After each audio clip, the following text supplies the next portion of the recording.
Hello, everyone. Good afternoon, good evening, and good early morning. Really depends on where you are. Welcome back to our public lecture series on corporate governance.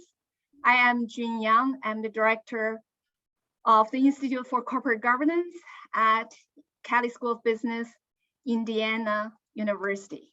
So I'm sharing my opening slides with you.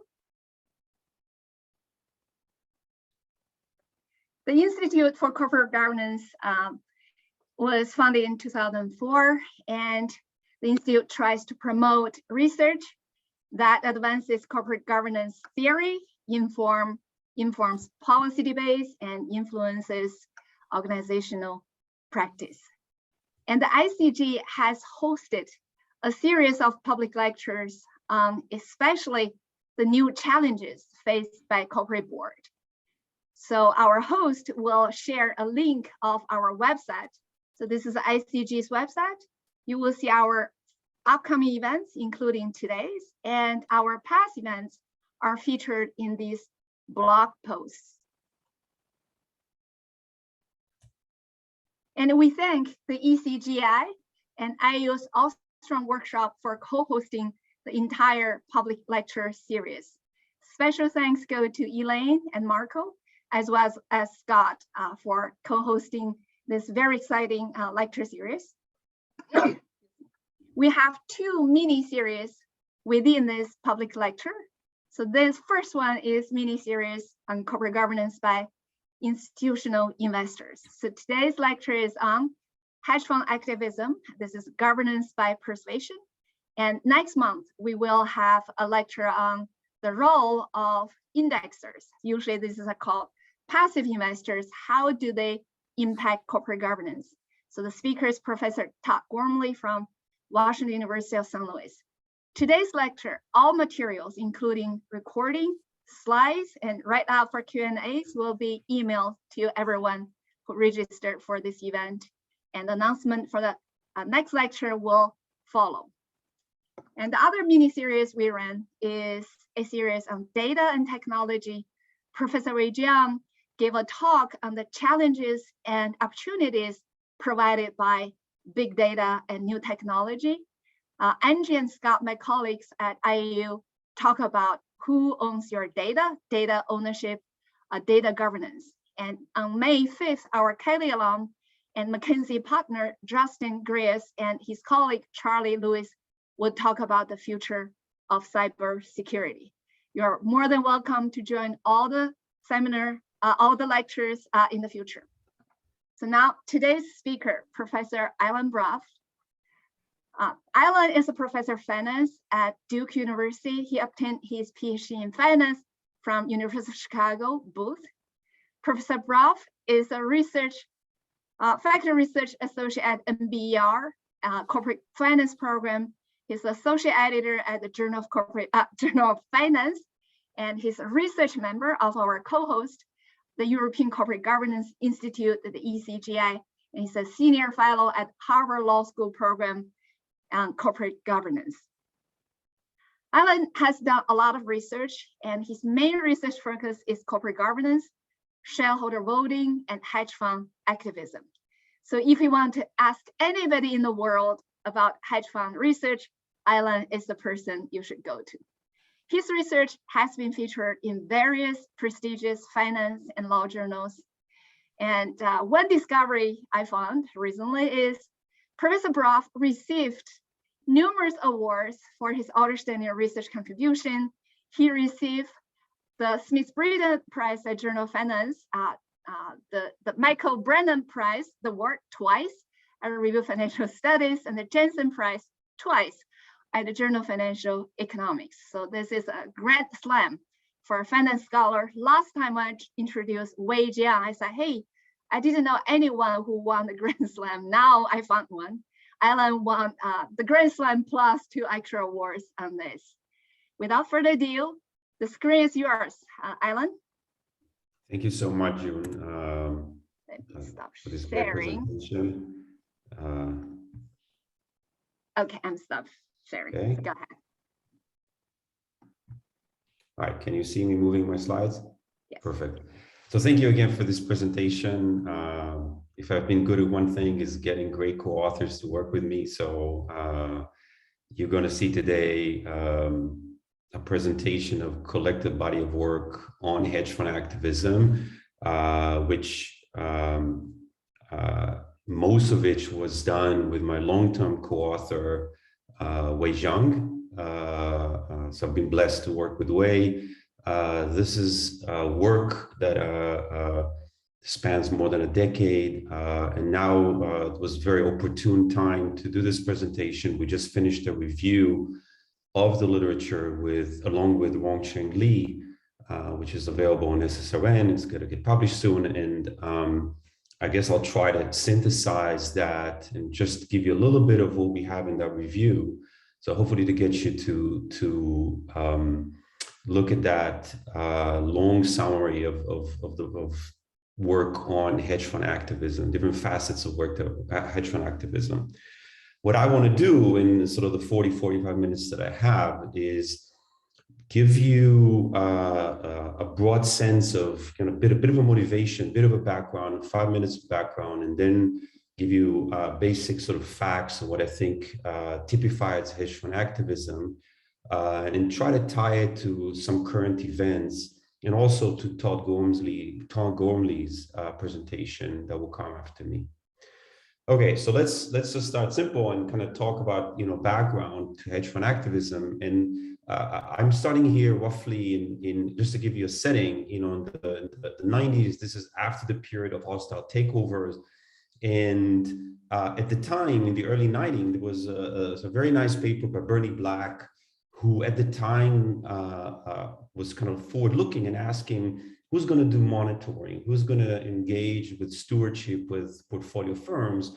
And at the time, this is back in 92, he says institutional investors, formal initiative, informal persuasion can serve as one strand in the imperfect constraints of managerial discretion.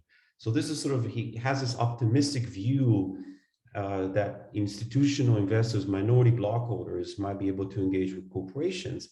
But within a decade, roughly, even himself and more, a bit more recently, Laura Starks and Stu Gillen, when one reviews the literature on institutional pension funds, mutual funds, engage with portfolio firms, the answer or the evidence was quite muted, in the sense that if you look here, for example, the quote from Laura Starks, when they reviewed those engagements, they find little evidence of improvement in long-term operating or stock market performance of targeted companies. So they end up kind of saying, yes, these minority blockholders might have an incentive to engage, but we don't see evidence that they're effective. And that spawned a literature, sort of several papers, and I won't review them here bullet by bullet, but several papers that have touched upon why is it that a pension fund, for example, public or private, won't have the strong incentive to engage with a portfolio firm to try to turn it around, to push the boards and the incumbent management to change.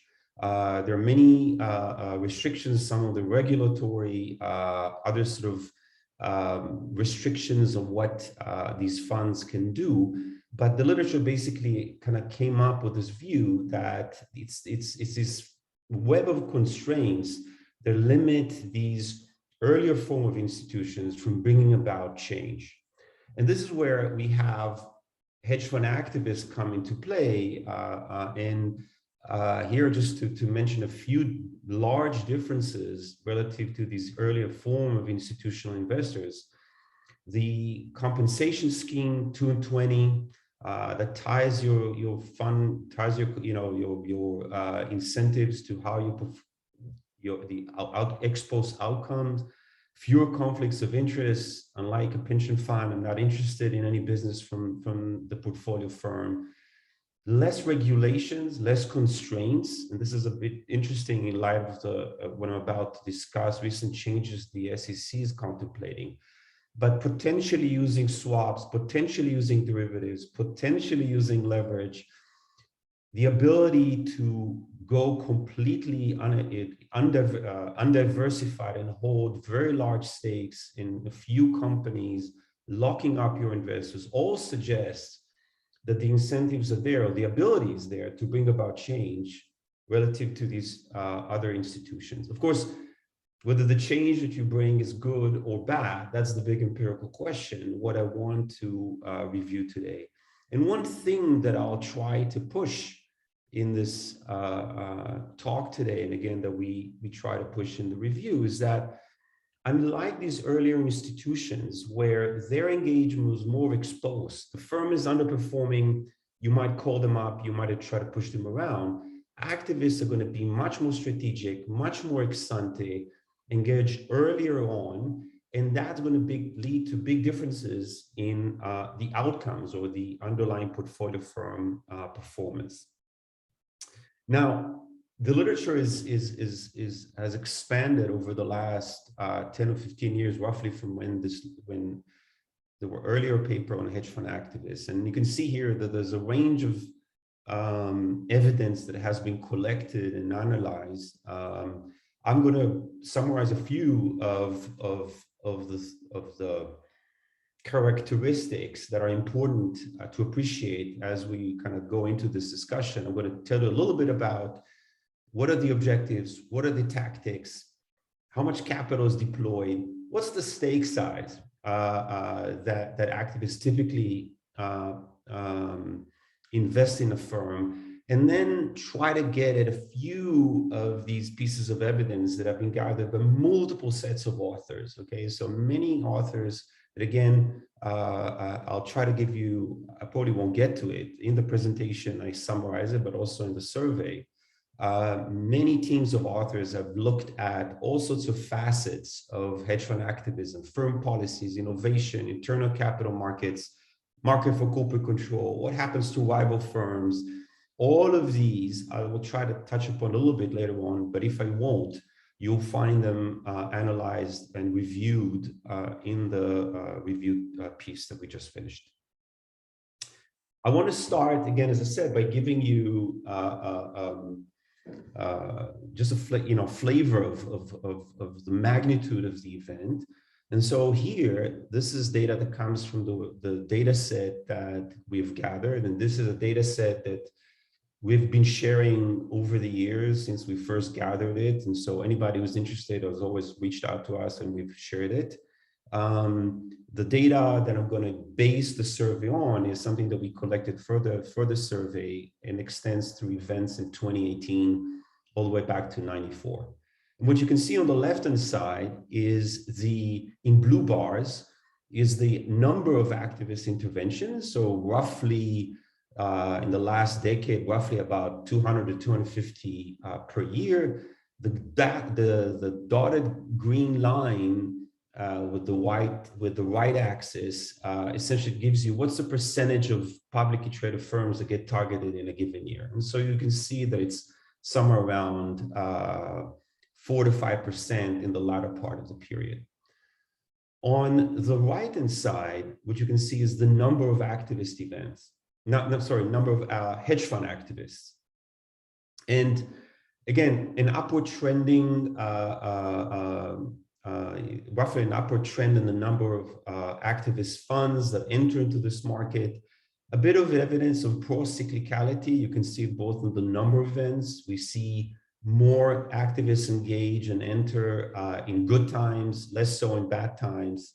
But in general, this is a strategy that you've seen that it grows. We have roughly 150 funds in this market by the end of our sample period. I'll say a bit more about these funds shortly. A key and central point to activism that I think is at times underappreciated, although simple, is that activists, because they have a minority block, and you'll see in a minute, it will be roughly 6%, can only be successful if other shareholders are going to give them support.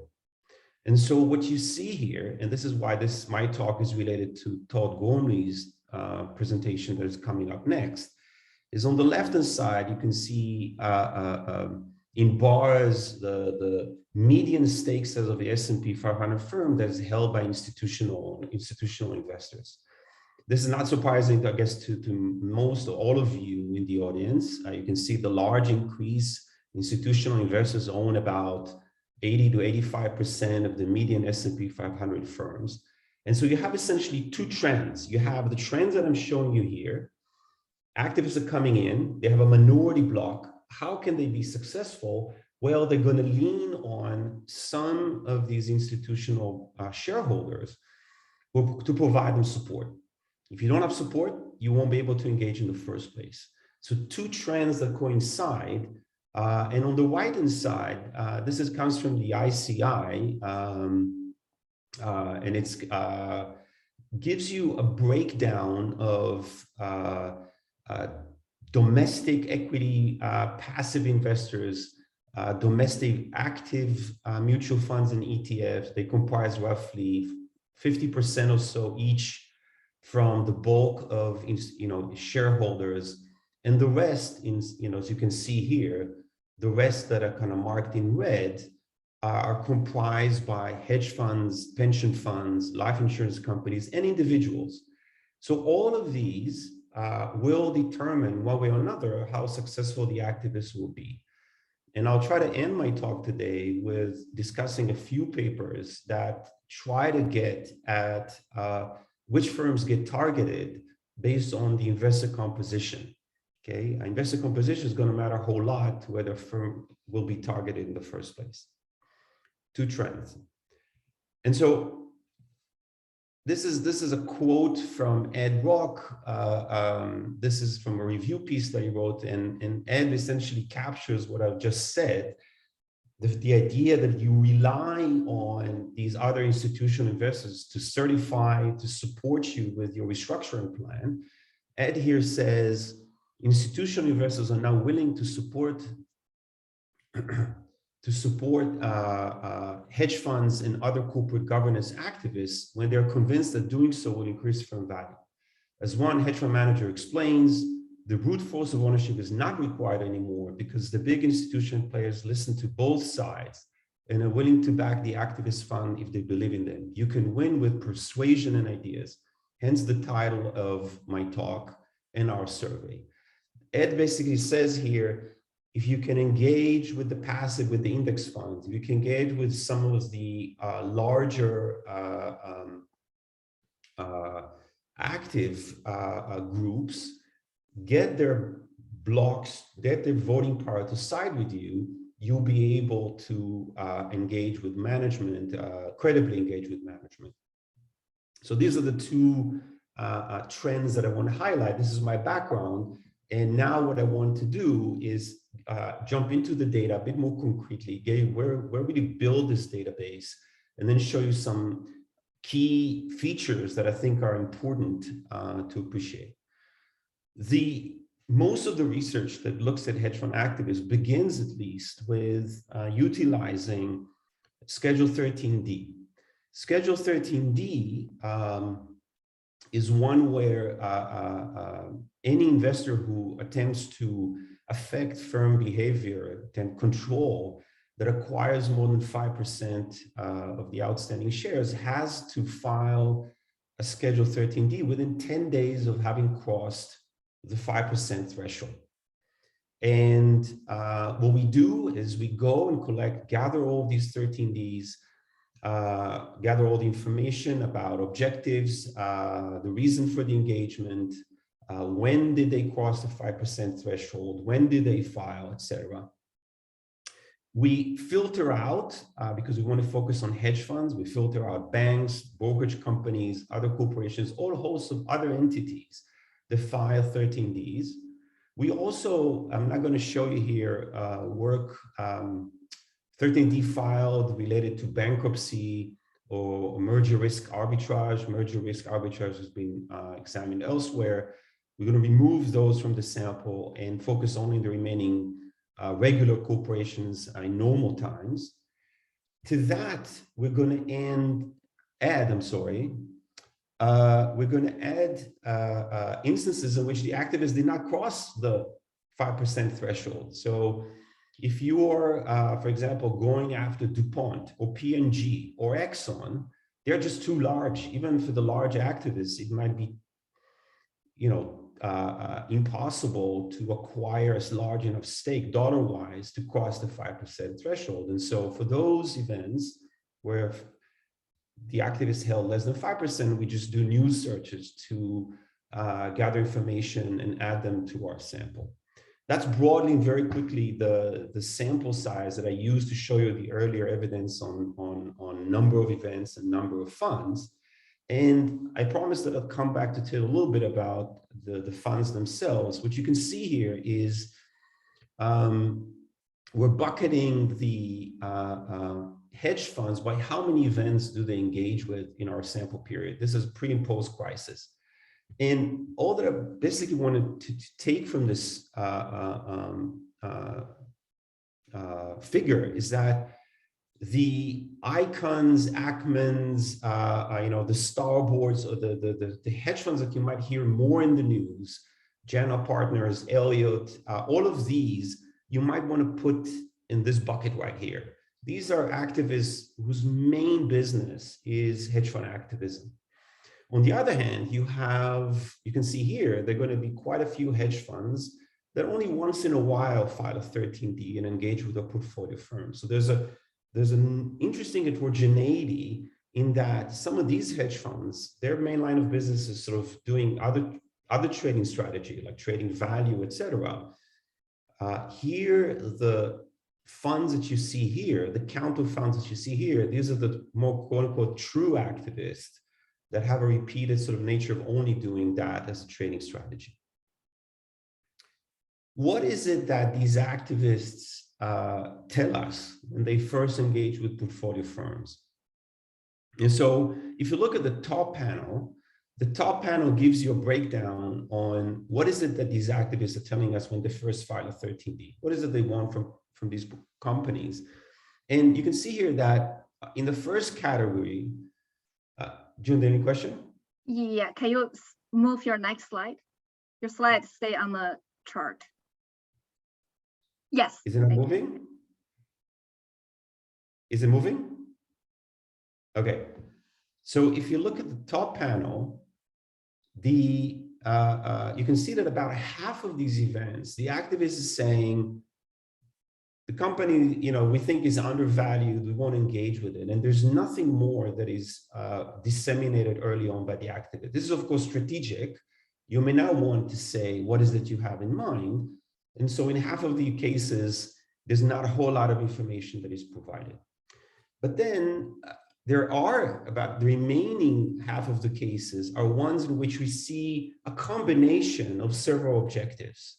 And so you might see objectives that have to do with what we broadly call capital structure, dealing with free cash flow, dealing with levering up, levering down, dealing with payout in general. There are business strategy related demands. We want you to sell a particular division. We want you to perhaps reorganize. These are all kind of bucketed under business strategy. You can see here it comprises, we see 80% of these events under that category.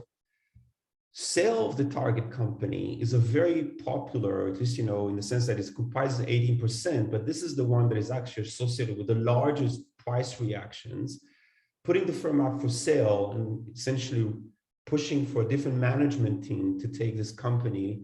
And then the remaining category is the governance category. Replace the CEO, destagger the board, change the compensation. All of these are under the governance objective. And again, as I said, these four categories, you might see them, might see a combination of these strategies being proposed on that initial filing. This is, by the way, why these percentages don't necessarily have to add up to 100%.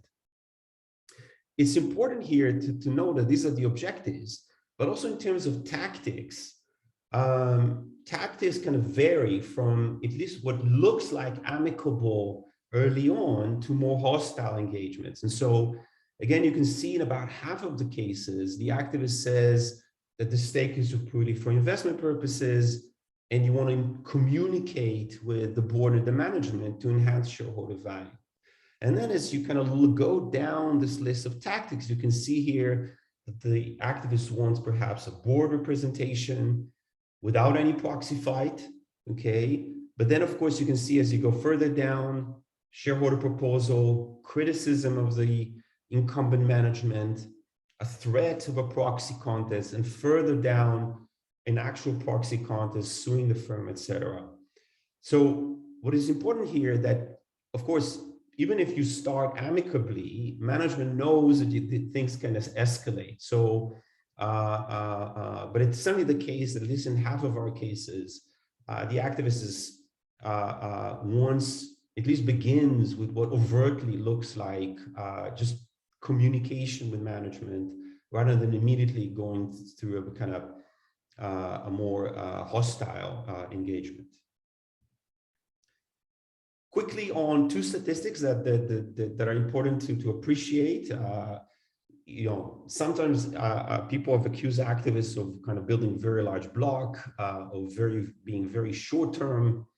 Am I good, Jun, with the slides? Yes. Okay. No. Next slide, please. Next slide, please. What, I'm sorry. What do you mean? Yes, this is the right slide. I don't know why you're not seeing those slides. Okay.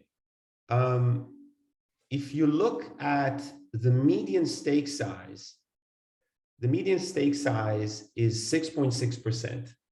Okay. Even at the 75th percentile, it's less than 10%.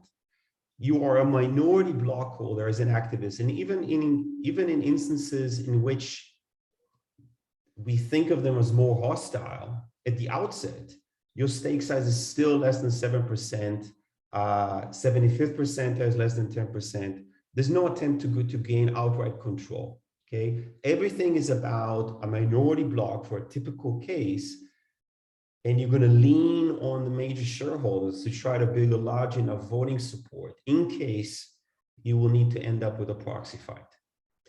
If you look at the investment horizon can be measured roughly from the day of the 13D to when we observe exit. Exit could be the last 13D amendment before you fall below 5%. It can be when we look at 13F filings and see that the activist doesn't own the company anymore. When you look at the median number of days from entry to what we call exit, slightly less than 1 year, okay? This 1 year or slightly less than 1 year hides a lot of heterogeneity. If you are there to bring about a restructuring change that requires being on the board for a couple of years, 2 to 3 years, we obviously see a much longer engagement than if you're trying to push the company for a sale and you're either successful or not. So the objective underlying is correlated with the ex post sort of length of the engagement that we observe. The median here kind of masks all of that. You can see that at the 75th percentile, we're much closer to 2 years, for example. What do we, again, there's sort of the regressions are on in the survey, but what is it that we see, you know, in terms of who's likely to get targeted? This is also important because when several teams measure the impact of activism, we have to do propensity score matching, and typically propensity score matching is going to try to control, at least for these observables. It's still the case that a small mid-cap company is more likely to be targeted than a large cap, although certainly over the past decade, large caps are not immune. Microsoft, P&G, we've seen Exxon just recently. So no large cap is immune, but nevertheless, the smaller the company is, the more likely it's to be targeted. Valuation is important. So if you underperformed as measured by multiples like market to book, if your profitability is abnormally low, if your stock returns are abnormally low, you're more likely to be targeted. If you're sitting on a pile of cash with no apparent good use, you're likely to be targeted. Inefficient governance is another a measure that seems to be positively associated or lead to high propensity to being targeted. And finally, two attributes that are very important. One is liquidity. Slava Foster was worked on these issues. The higher liquidity allows for easier way to build your block.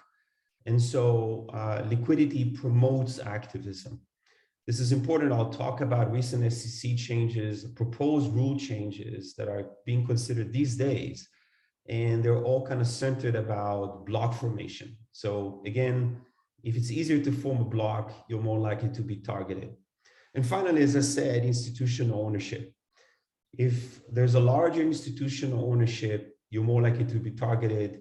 Retail investors, on average, tend to be more supportive of incumbent management. They tend to ex ante self-select into management teams that they support. And so a large retail base is one where the activists perhaps not going to get as strong a support relative to institutions. The other thing, of course, to recognize is that it's easier to contact 15 institutions rather than the many, many more small retail shareholders that own a particular company. So large institutional base, higher likelihood of being targeted. I now want to focus on price reactions for two reasons.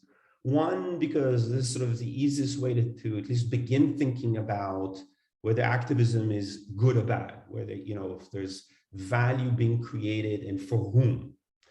The other reason I'm showing you this data is because, as I've alluded to this before, Chair Gensler, the SEC Chair Gensler, is there's proposed rule changes to amend the 13D filing rules. And this is very important. Currently, as I said, once you've crossed the 5% threshold, you have 10 days to file. If the proposed rules, one of the changes is to restrict that from 10 down to 5 days. To the extent that that's going to limit the ability of the activists to build the block that they're, that would maximize their profit, that should in equilibrium kind of constrain and force them away from some activist targets that they would have targeted otherwise. And so I want to show you the evidence of what we see with what happens when they cross the 5% threshold, what happens when they file, because I think that sheds light on these rule changes. In many ways, if you want to kill activism, that's where you want to go. The more you constrain block formation, you're killing the profitability of activists. And so that's where I think we ought to be interested. So if activism adds value or seems to promote value, constraining it here by limiting, changing these rules might limit its efficacy. So what do you see here? What are we doing here with this event study? I'm showing you an event study around the filing of the Schedule 13D with the SEC. So day 0 is when the world learns that the activist has formed a block. She might have crossed at 5. By the time that she files with the SEC, she might have 6.6%. And so on day 0, you can see here, this is when the world learns that the activist has formed a block in the company. You can see here that the prices actually start rising. Most of the price rise tends to occur before day 0.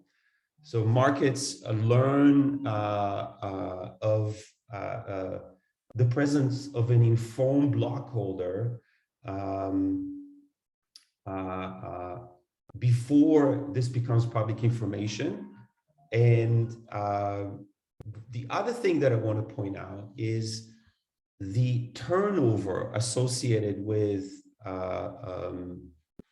the arrival of activists. So you can see here, average of no return of 4%. This is large. It's at least consistent with shareholder value being, markets rising in anticipation of shareholder value being created or improved.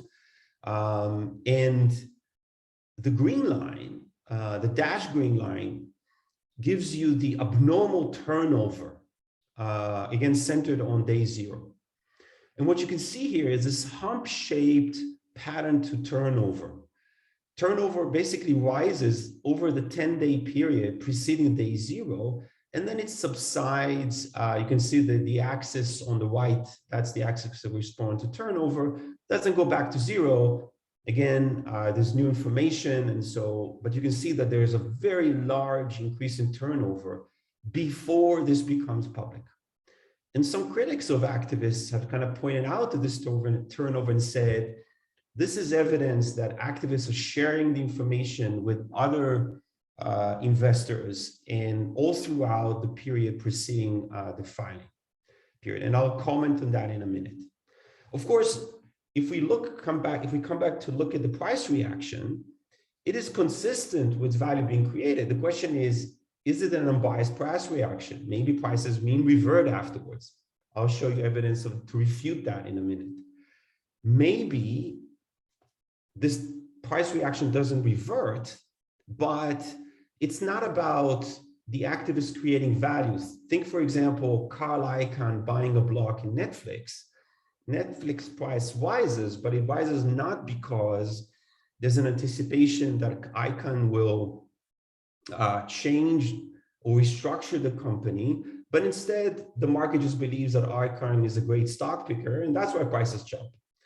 So again, not many, but several papers early in the literature have shown that the market timing story cannot explain these price reactions. You can condition on events when it's known that the activist already owns a block, and yet when they go active, you see a price pop. But nevertheless, this is sort of one alternative, early on was one alternative story for the price reaction. An alternative story to understand this 4% that says it's 4%, it's genuine, it doesn't mean revert, it's not market timing. Instead, it could be a wealth transfer. It could be a wealth transfer from various other stakeholders. This is a very important point to which our survey gets to. I'll try to talk about it a little bit, but maybe this is a wealth transfer from bondholders or from the SEO or from employees. These are reasonable interpretations to which hopefully I'll get to later on. The price reaction, this 4% price reaction, of course, is an average across the several thousand events that in our sample. If you ask which ones generate the strongest price reaction, these are the ones that are related to selling the company and the business strategy related decisions. Those two generate sort of much larger than 4% price reactions. If it's just about governance, prices barely move or move very little. So you need to fundamentally try to change the way the company is run, either with the incumbent management or with another management, to create shareholder value. This figure, what this figure does is gives you a histogram of the number of days that activists in our sample took from the day that they crossed the 5% threshold to the day in which they filed with the SEC. You can see here there is slightly less than 10% of the sample in our sample that basically they have a block, they cross the 5% threshold, and they immediately file. You also have on the other extreme, close to 20% in our sample that take the entire 10 days. In fact, you can see that some are greater than 10 days. I suspect this has to do with how one counts business days, weekends. But you can see that, certainly a bulk of the days that the activist takes after crossing is close to the 10-day limit currently. So of course, if the SEC proposed rules goes through, you're going to force these activists to file earlier and perhaps suboptimally relative to this case. And so that presumably might harm their profitability. Now, remember, I want to come back here. This is the graph that does an event study around the filing of when the activist files with the SEC. Day 0 here is when everybody learns that the activist has a block. What I can do, however, is another event study. I can do an event study that says, let's center everything around the day in which the activist crosses the 5% threshold. This day is not known to the market. We only know it ex post. We know it when the activist files with the SEC and tells us when they filed. But we can, of course, run the event study. And this is what you see for returns and turnover. You first of all see that prices start to rise after crossing the 5% threshold. Okay. And so market makers, other market participants understand that there's an informed blockholder, and prices start to appreciate even before this becomes public information. What is more important is that turnover effectively spikes on day 0. So on the day that the activist crosses, that's when we see 400% increase in turnover, which immediately subsides close to 0. So how do you settle this figure with the one that I showed you before, this one right here? What essentially is going on is that we're taking all of the high turnover occurs on day 0 when you cross. But because activists take different lengths of time between crossing and filing, when you center on the filing date, you get a hump shade turnover, which looks like a lot of turnover over the 10 days preceding the filing date. But this is not so. Essentially what is going on, there's a lot of trading on the day in which the activist crosses the 5%. The question is, who's trading? And so there was early research, and again, I urge you to read Slava Foss's work with Colin Dufresne, others that have, Nick Gunchev's work. To me, the paper that have kind of took us a step forward to elucidate what's going on is actually a paper by Marco Di Maggio and co-authors, who are actually looking at broker networks and how information diffuses through broker networks. And what they find with 13D data, and I'm going to quote them, is that clients of the broker employed by activist investors to execute their trades tend to buy the same stocks just before the filing of the 13D. Managers with the strongest relationship with central brokers capture on average higher excess returns per trade. So if anything, information here leaks, but it's not leaks by the activists, it's leaks coming through their broker. And what we're seeing when we're centering everything around the filing date, it looks like there's a lot of turnover. Doesn't look to be coming from the activists. And this is all important because now the SEC is considering changing the rules, cutting down everything to 5 days, which again, as I said, might be harmful to activists. Now, is the turnover and pattern returns unique to activism? No, it's not. It's not. This is from a working paper by Schindler and von Lilienfeld Toll. If you look at different categories of 13D filers, you see much of the same pattern. And so again, if you're the SEC and you're going to change 13D rules, you're going to affect all of these other entities as well. Is that something you want to do? So I'm going to leave this rule change that is happening these days, but I think there's a lot of evidence so far to suggest that this is sort of perhaps not necessarily warranted. What do we know about abnormal returns after the activist has shown up? As I said, it could be that, yes, there's price reactions, but maybe the market just doesn't get it. Maybe markets are inefficient and they overreact. And what you see afterwards is this gradual decline in prices to reflect this overreaction. That's easily testable.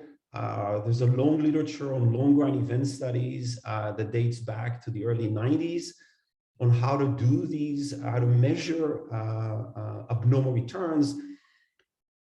What one basically does or can do is form calendar time portfolio regressions. These are regressions where you essentially, in calendar time, implement a strategy that buys firms that have just had a 13D file and hold them for a particular period. In this case, you can see in column 4, I'm holding them through 1 year out, This is a portfolio that buys targets that have had an event a year ago and holds them for one more year. And this is a calendar time portfolio that looks at the third year post-event. You run this portfolio regression against your preferred asset pricing model. Here I have the Fama-French 5 factors plus momentum. You can do it with 3 factors, 4 factors, whatever your preferred model is. And you ask, what do alphas look like? Is there any drift once you remove these exposures to common factors? And the answer is nothing, 0. Market get it on average correctly. Okay, if anything, there's a slight, drift upwards, but it's, barely significant. The point is to say, we don't find, and others have not either, evidence that the market overreacted. Prices moved by about 4 to 5%. And on average, that's the fair market reaction. You cannot reject that this is an unbiased price reaction. You can do it again for small caps. You can do it for large caps. I'm going to skip these. The answer is the same. You don't find evidence that in these value-weighted regressions, no matter which, only if you look at the smaller firms, perhaps you're saying that there's more frictions there in learning. It might take, there's no evidence whatsoever that these different categories of firms are mispriced. The market seems to get it on average properly. You can run the same analysis post-exit. You could say maybe the market just doesn't get it while the activist owns the target company, but maybe after they've left, that's when shareholders understand that the activists push the firm to take a wrong set of firm policies, and that's when prices decline and there's abnormal performance. So you can run the same regressions. We're doing the survey. Others have run these regressions. Again, there's no evidence that the markets get it incorrectly. At least with these asset pricing models, the evidence is that the markets, seems to react in an unbiased fashion. Now, and again, the early set of papers that examined activism obviously had to say, well, where does this price reaction come from? What is changing about the company itself that leads to these price reactions? Can we look at profitability? Can we understand what is fundamentally changing about the company? And I'm going to actually not focus on Q and ROA. I want to go deeper than that. The earlier version of the papers, more than a decade ago, looked at profitability. And again, there's evidence of, whether you do it with propensity score matching with all sorts of fixed effects, firm fixed effect, time fixed effects, you find evidence of a rebound in profitability.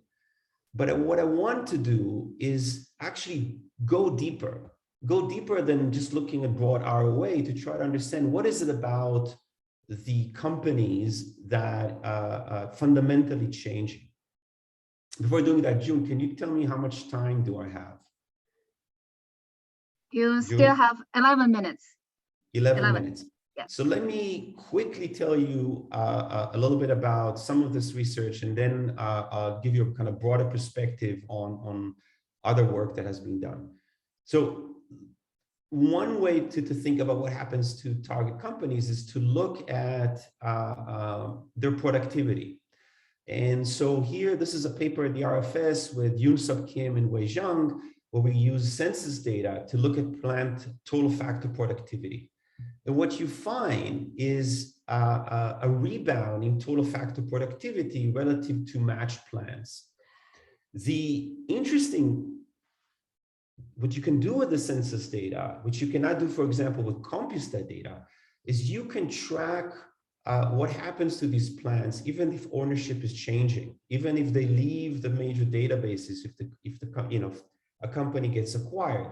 And so you can look at redeployment of these plants. And what you can see is not only what happens to plants in their productivity that are kept with the target firm, but what happens to plants that have been sold to a different bidder.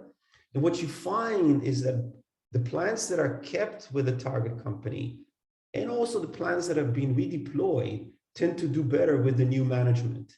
We see investments in IT this is very important. We see these, the attempt to refurbish the company, which again increases its productivity.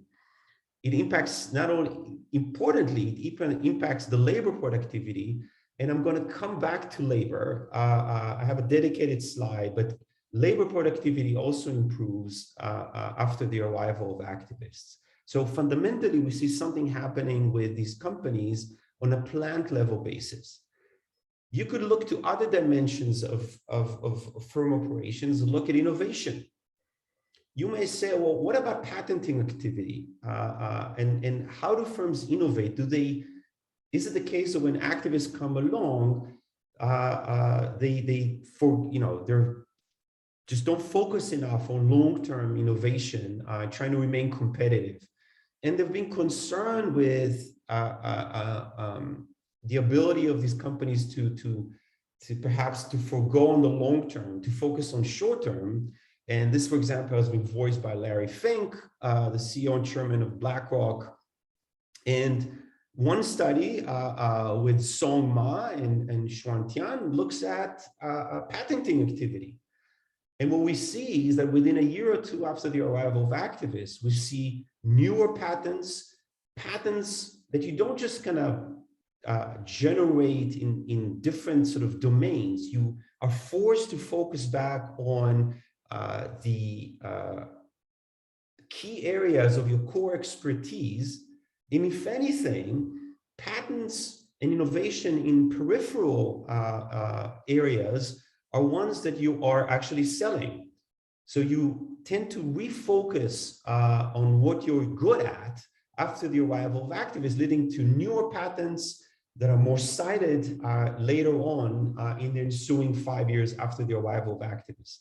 Not only do we see newer patents that are cited, we also see that those peripheral patents that the activists basically force you to reallocate do better with the new management that have purchased these assets. And so patents are reallocated. The individuals themselves that remain with the company are also more productive. So in both of these dimensions, we don't see it as evidence of deterioration. If anything, we see evidence is consistent with improved profitability.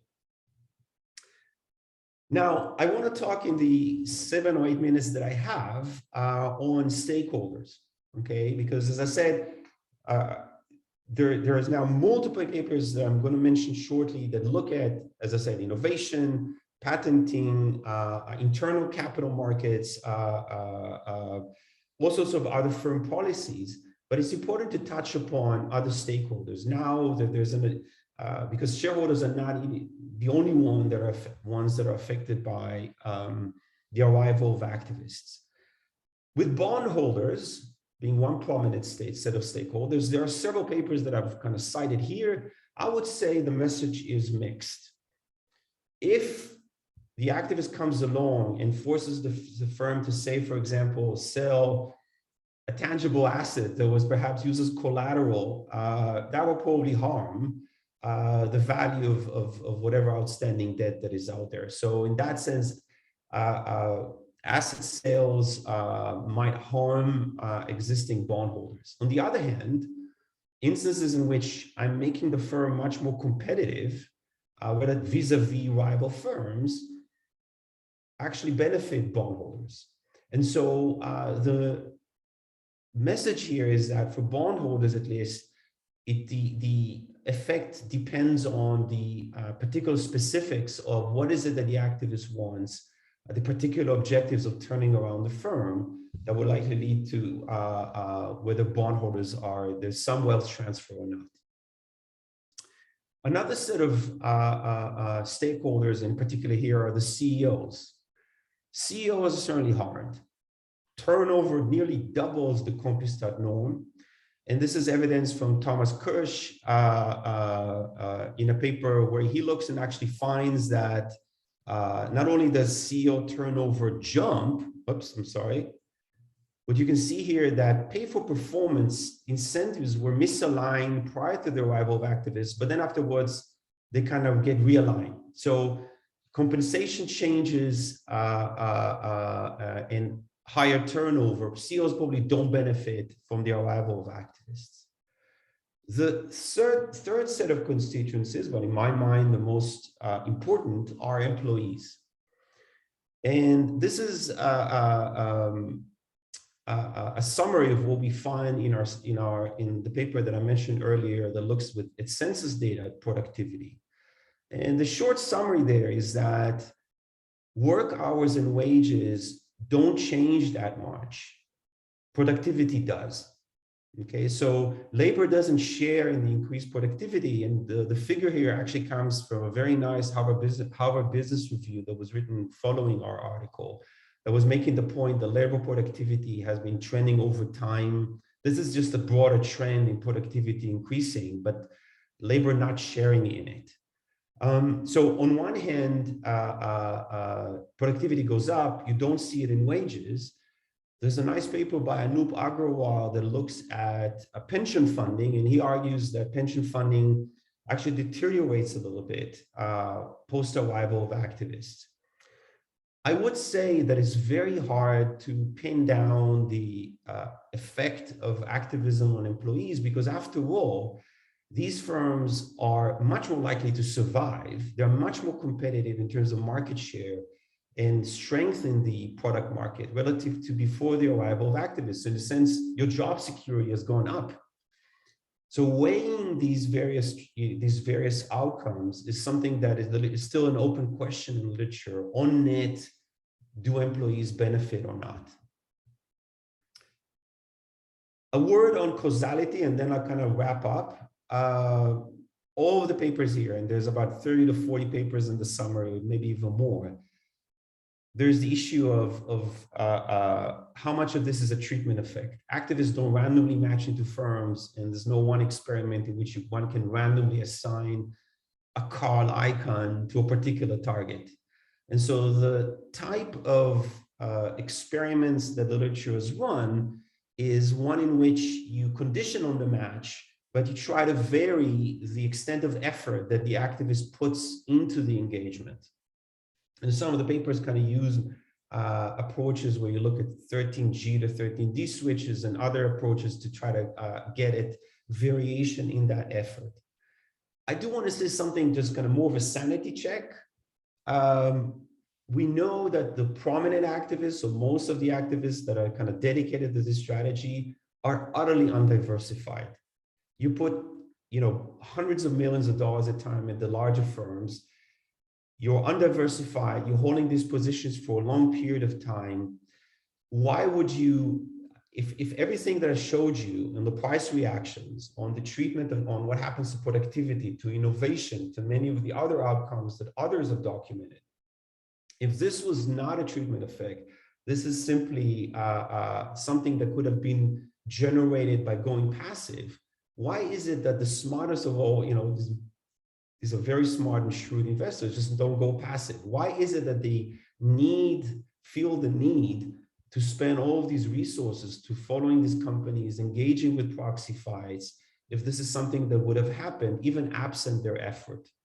If we see this phenomena existing in the market for more than 20 years, it's more likely than not that they at least believe, and other market participants believe, that they're sort of necessary for this change to come about.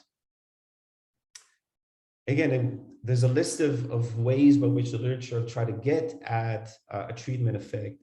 My take on this is that the effects that people have documented are probably a combination of a treatment effect and some, probably evidence of mean reversion or some stock picking.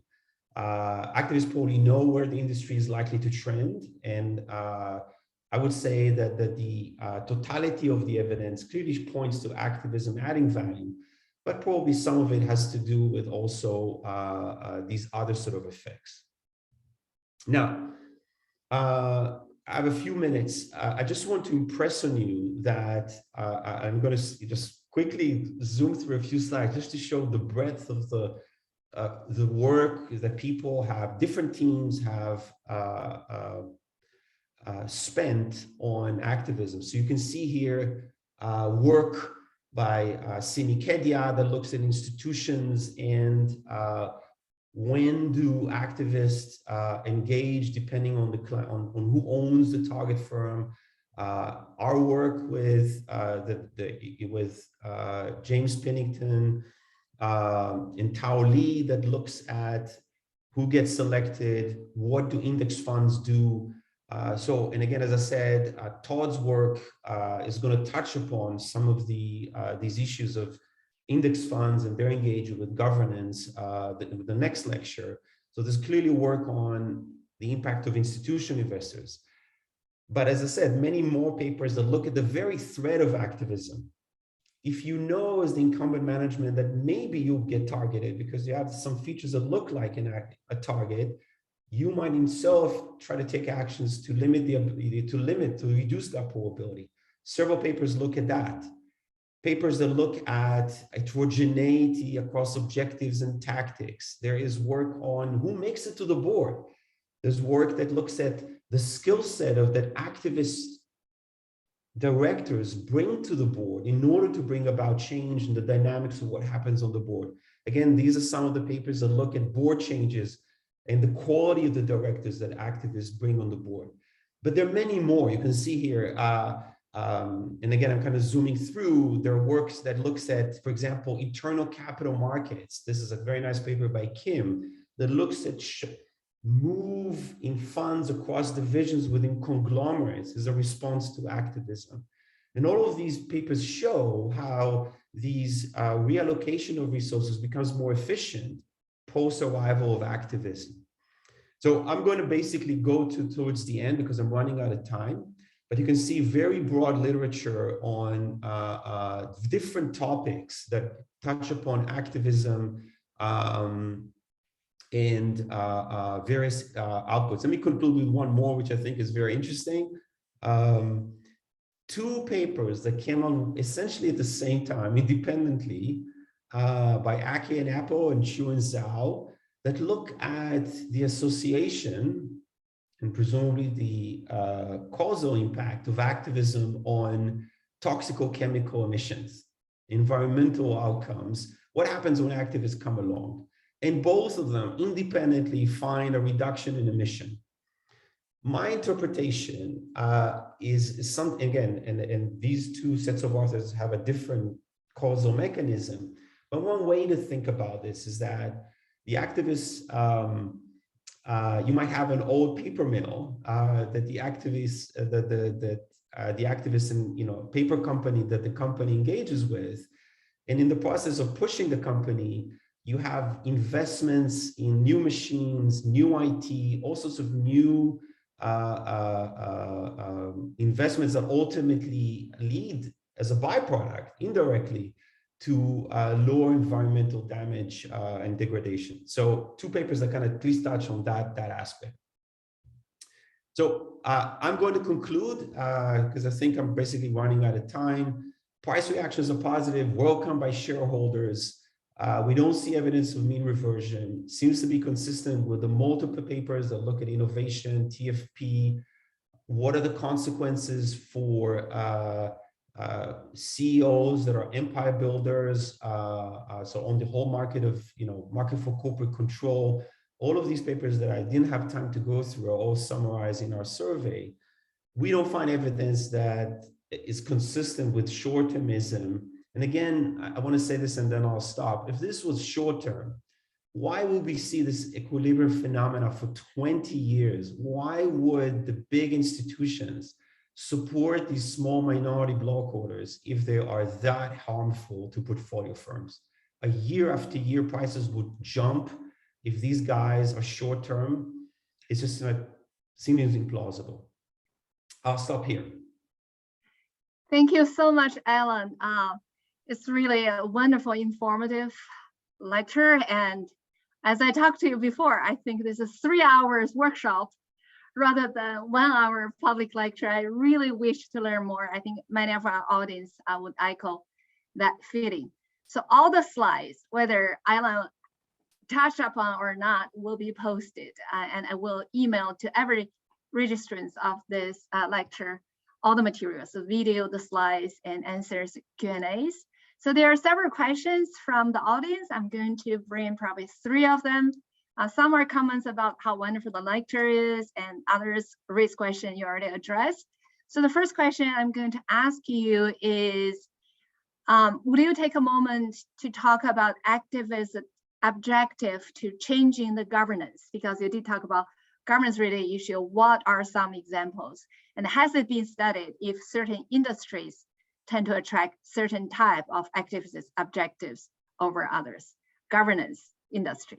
So, but only when you're thinking about the governance. The 30% plus governance-related campaigns. Remember, the governance typically will go hand in hand with some of the other objectives. So if your sole goal is to change a particular governance mechanism, stagger the board, remove a poison pill, change the CEO, change the CEO comp, without additional changes, at least in our earlier studies, the price reaction was low. Now I don't know if there's heterogeneity by industry. There might be, but you want to think about a change in the CEO as one that is coupled with what is it that you want to do. I mean, if typically the company is on the wrong path, it's not, you need to bring another CEO that will take it in the right direction. And so the agenda here will be replace the CEO, but also opine on other things that the company is not doing well. So that's what I'm saying. There's more than one aspects to it. And again, in the paper that I was mentioning by Thomas Kirsch, a very nice paper, Thomas basically looks at the activist involvement in the recruitments of new CEOs. When is it, that they involve? What happens? Are there search committees? What are the other traits of CEOs that come in? So I think CEOs you need that, but that's not sufficient. It's certainly necessary, but you need something on top of that to make it impactful. All right, thank you, Alon. I have one more question and one more comment from the audience. The question is very related to your talk about the CEOs. So this is good afternoon from Spain. I would like to know your opinion, Dr. Brav's opinion about the role that independent directors of the target company may play in these activist hedge fund campaigns. So you're talking about CEOs. How about independent directors of these targeted companies? These are independent directors that most boards, close to 90% of boards have independent directors by now. But are you talking about directors that the activist pushes for? Is that right? George didn't make that clear. Can you talk about? My sense is that it's relatively infrequent that activists will seek, a majority on the board. Okay, an exception, for example, well-known exception, say Starboard, when they engage with Darden. In most cases, think of Trian and DuPont. In Trian and DuPont, Nelson Peltz just wanted 2 individuals on the DuPont board. And so the board was much larger than that. But I think the way to think about board dynamics is that when you have even 1 seat on the board, you can ask the questions, right? So the agenda is not dictated by the CEO or by the chair.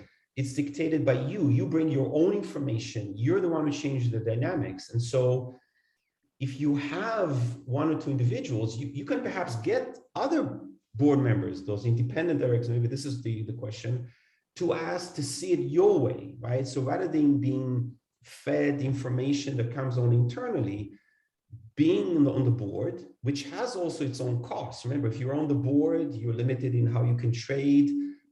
It's a signaling commitment in many ways. But on the board, dynamics change, your ability to learn changes, but ability to affect these other independent directors changes as well. And that clearly is something that is beneficial. It kind of changes, it kind of hopefully gets more information to more questions, better role for how the board behaves. I do want to say that, of course, there's always a concern that 1 or 2 individuals on the board may actually destroy some dynamics. So we have to be careful. Not always putting 1 or 2 individuals is good. depends on their personality and how they engage with the other independent directors. Thank you, Alon. There are more questions. Again, Alon's answers to these questions will be posted and in a follow-up email. Can you make a quick response to one comment? This is the first comment. Hedge funds may have different strategies, making their activism not homogeneous. For example, short sellers may not be willing to be active because their aim is to see stock price drops, not to increase. Do you have any quick comment on this? Again, we're looking here at long strategies. There is a separate set of papers. I think Slava Force has one, Frank Partnoy has another one. There are 2 or 3 papers that look at that. This is not here we're not looking. I think most of the exposure that the activists will have here is they're just long. They're not even hedged all the time. But I think if you're interested in sort of, strategies that are kind of more on the short end, this is a different literature. It's a sort of more nascent literature. Again, 2 or 3 papers. I think Slava has at least 1 paper on studying that. Thanks again, Alon. Could you give me the control of the sharing of screen? Sure. I have 2 slides to conclude this event. All right, so this is mine. Okay. Thank you so much, Alon, for bringing us such a wonderful lectures. I can tell my daughter and my son, actually, hedge funds are not the big bad wolf outside your door. And because the evidence suggests that there's a positive reaction in the short run, there's no correction over the long run. And you also see improvement in productivity and enhancement in innovation. And the result seems not to come from pure financial engineering. So the topic and the title I like a lot. This is governance by persuasion. And how does this persuasion go? And how do hedge funds work or collaborate with other institutional investors, such as indexers? So that's our next lecture. So this is the mini series. Today is about hedge fund activism. And next lecture is about indexers. Usually these are called passive investors. But Todd Gormley and a list of scholars start to talk about actually these investors are not passive at all. They are also active either through voice or exit in governing public companies. So I'm going to end here. There's going to be a follow-up announcement on that. Thank you all again for your attention and for your constant support. If you have any questions, suggestions, if you want to present in this series, please reach out to us at icg@indiana.edu. Thank you, Alon. Thank you, everyone. See you next month. Bye.